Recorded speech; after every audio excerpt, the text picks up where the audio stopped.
Hi there, Malcolm here with my 115th BookTube video, and today I'll be giving you a review for No Exit. Aliens, No Exit by B.K. Evenson. This is the second story in the Aliens Omnibus Volume 7. I would like to have had it individually, but I've never even seen it sold individually. So I got the omnibus. The first story, Criminal Enterprise by S.D. Perry, wasn't very good, so I didn't have high hopes for it, but I only read it because I've already read half of the book here, so I had to read the other story to complete it. So in this one, an alien hunter who loses his family to aliens goes into cryostorage just to get away from it, but then to him wakes up instantly, but it's actually 30 years later. So he's not really got away from anything at all. And they're woken him up to investigate a possible alien infestation in a company facility. It's actually the company, Weyland-Yutani, on a planet that is half owned by the company and half owned by a different company. And so he's brought in to investigate. And the first half of the book is very much a mystery investigative process. Virtually no aliens in it. It starts off with some good flashbacks to the losing his family in the first place, with one of the best jump moments I've ever come across in a book.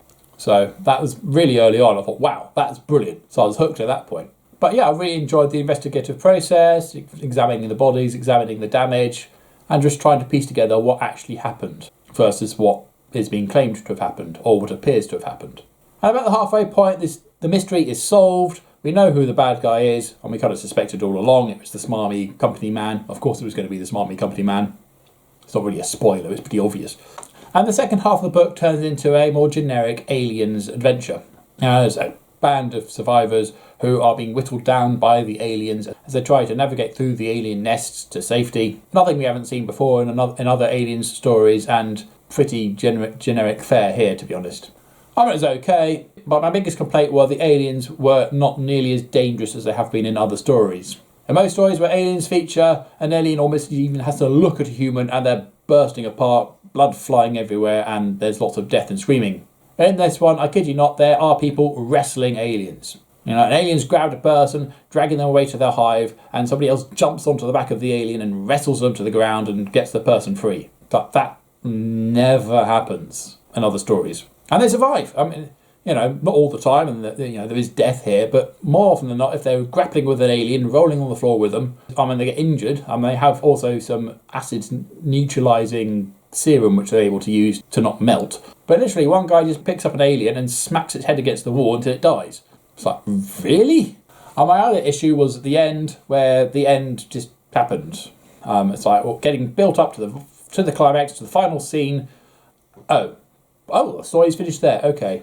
I know technically in stories, the story never really finishes. There's always more that can happen to the characters once the end credits start rolling, hence sequels and other things. But the narration just stops, and it's like, well, hang on, what happened next? There's no real closure here. So that was a little bit annoying. But on the whole, not a bad standalone alien story. A very strong first half, but a pretty generic second half with a non-ending, really. But if I were to come across the individual book, not in the omnibus here, then I would buy it. So Aliens, No Exit. Have you read it? Did you enjoy it? What did you think about it? Comments down below, please. Or what is your favourite Aliens story? It could be one on screen, or it could be a novel, or game, or something else. Then I'd love to know. As usual, if you have nothing nice to say, then please keep it to yourself. Thank you, and until next time, see you later.